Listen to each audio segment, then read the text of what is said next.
Tonight, our first Foolishness File of the new year. I guess sometimes being a thief can make you hungry and tired. Police in Georgia are looking for this guy. Gwinnett County officers sharing this surveillance video on Facebook of a man breaking into a Taco Bell just after midnight Christmas Day.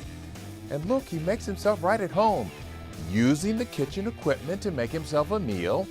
After eating, he decides to lie down on the floor and take a little nap. After napping, police say he then stole a laptop and tablet from the office.